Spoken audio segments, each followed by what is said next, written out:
A to Z Mysteries, Book Number 10, The Jaguar's Jewel, by Ron Roy.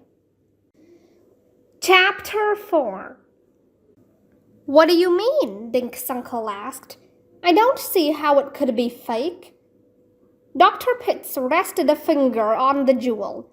This is not the original emerald, he explained. In fact, it is not an emerald at all. But how could that be? Dink's uncle cried. Look, I will show you, Dr. Pitts said. He took a small flashlight from his pocket. Will you please pull the shades and turn off the lights? He asked. Dink was closest to the windows, so he pulled the shades down and clicked off the light over the fish tank. Josh hurried over to the switches on the wall. When the room was dark, Dr. Pitts turned on his flashlight and shone the beam on the jewel. Suddenly, the flashlight went out. Dink heard something hit the desktop, then roll off and make a soft thud on the carpet. Sorry, Dr. Pitts muttered. I seem to have dropped my flashlight. Can someone please— I'll get it, Josh said in the dark. He knelt down and fumbled around under the desk. Found it, he said a moment later. He stood, switched it on, and aimed the light at the desk. Thank you, young man, Dr. Pitts said. He took the flashlight and pointed it at the jewel once more.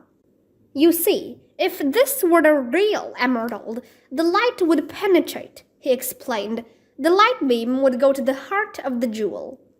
He tapped a finger against the jewel. But this is just glass. Notice how the light bounces off the surface. The light does not enter the stone. He shone the light on his own face. Of course, that is just my opinion. You are welcome to get another, Mr. Duncan. I certainly will, Dink's uncle said. He walked over to the wall and switched on the lights. Dink blinked at the sudden brightness. His uncle looked very upset. But I simply can't understand how the real emerald could have been switched for a fake one, Dink's uncle continued. Are you absolutely sure? Dr. Pitts nodded. Unfortunately, yes, I am sure.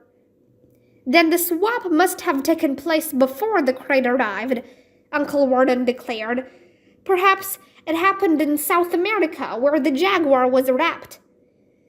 Dr. Pitts shook his head.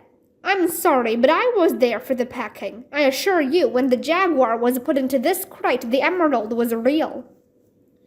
Dink's uncle stared at the Jaguar. I just don't see how it was possible, he repeated. Dr. Pitts shrugged. Of course, I will have to report this to the police, he said. If you want that second opinion. Dink's uncle hurried across the room and opened the door to James Pride's office. James, please call Empire Jewelry on Broadway. Ask Regina Wu to come immediately. Tell her it's urgent. While they waited, Dr. Pitts examined the lock on the office door, then wrote something on a small pad. Uncle Warden slumped in his chair and stared at the statue. The kids sat on the rug and waited. Dink wanted to say something to his uncle, but he looked too upset. Long minutes passed. Then a knock sounded at the door. Uncle Warden jumped up. He led in a tall woman wearing a black raincoat. Warden, I came as fast as I could, she said. The streets are a mess. They shook hands, and Dink's uncle explained about the Jaguar's jewel. Dr. Pitts claims it's a fake. May I? Using a jeweler's magnifying glass, Ms. Wu examined the stone for a few minutes. Then she removed a small bottle from her pocket and squeezed a drop of liquid onto the jewel. When the liquid dried, she wiped the stone with a cloth. She shook her head. He's right, she said. This is a glass replica. Uncle Warden fell back into his chair. I am simply dumbfounded. Where did the switch take place? How? Who could possibly— Pardon me, Dr. Pitts said. The lock on the door does not appear to have been forced. Who besides you has a key to this office? Mr. James Pride, my assistant for one, Dink's uncle said. And my friend, Jean Paul.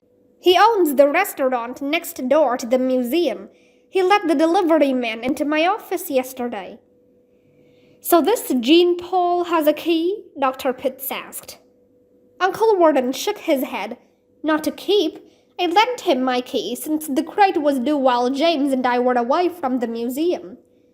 So 2 people besides yourself had accessed the Jaguar, is that right? Dr. Pitts asked. Your assistant and your friend? That is correct, but I assure you neither of them has touched that statue. The idea is absurd. Excuse me, Uncle Warden, Dink said. Everyone turned to look at Dink. Wouldn't there be fingerprints? I mean, if someone did take the real jewel, they'd leave prints on the fake one, right? No one spoke for a minute. Then Dr. Pitt smiled at Dink. That's an excellent idea, he said. And I think we should ask the police to look for fingerprints. They will, of course, find mine. But unless I miss my guess, no others. Why do you say that? Ruth Rose asked. Because, young lady, Dr. Pitt said, this thief was very clever, and clever thieves wear gloves. Uncle Warden nodded at the phone. Please call the police, he told Dr. Pitts. They will prove that Jean Paul and James are innocent. Dr. Pitts looked at Dink's uncle.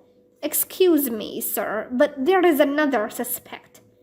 And who would that be? Uncle Warden asked. Yourself, Dr. Pitts said quietly. Chapter 5. Dink heard thumping footsteps on the stairs just before 2 police officers entered the office. They listened to the story, then invited Dink's uncle down to the police station to answer more questions.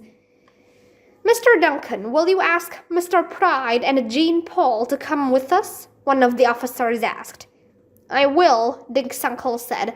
But believe me, this is a horrible mistake. The officer nodded, pointing to the statue. We'll have to take this too. We'll check it for prints at the station. What about us? Regina Wu asked. Are Dr. Pitts and I free to go? I have your addresses, the officer said. We know where to find you. Of course, Dr. Pitts said. He and Regina Wu left. Uncle Warden walked over to Dink. Don't worry, nephew, this shouldn't take long, he said. Stay with Yvonne until I get back. When he bent down to hug Dink, he whispered, Donnie, remember your cookie. James Pride locked the office, and they all walked down the stairs. The 2 officers carried the rewrapped Jaguar. Jean Paul hugged Yvonne, then joined Uncle Warden and James Pride in one of the police cruisers. Dink, Josh, Ruth Rose, and Yvonne watched them drive away in the rain. Come inside, Yvonne said. I will make something warm to drink. The men will be back in a jiffy, yes? She fixed the kids big mugs of hot chocolate. They sat at the window and watched the rain fall. Try not to worry, Yvonne said. When the men return, then we solve the mystery, yes? She left the kids and passed through a blue curtain into the restaurant's kitchen. This is so weird, Josh said. It stinks, Dink said. I know my uncle wouldn't steal some dumb jewel. But what happened to it? Ruth Rose said. Someone stole the real one. The kids sipped their hot chocolate and looked through the rain-streaked glass. Dink stood up. I wonder where the bathroom is. Ask Yvonne, Ruth Rose said. I think she's in the kitchen. Josh slurped up the last of his drink. And see if she has any more hot chocolate, he said. Dink walked toward the back of the restaurant. He passed through the blue curtain into the kitchen. A pile of chopped broccoli sat on the counter next to a bowl of peeled raw onions. He looked around, but Yvonne wasn't there. He saw another blue curtain, so he peeked through it, looking for the bathroom. Just then he heard a noise. Dink turned around and saw Yvonne slip through a narrow door. When the door closed behind her, it disappeared. Dink blinked his eyes. The door was gone. There was no frame, no knob, and no hinges. He shook his head. Was he seeing things? Dink found the bathroom, used it, then hurried back to Josh and Ruth Rose. Guys, listen to this, Dink told them about Yvonne and the vanishing door. After she shut the door, it disappeared, honest. Disappearing doors, Josh scoffed. Maybe it's her private bathroom or something, Ruth Rose said. Suddenly, Dink remembered what his uncle had said to him.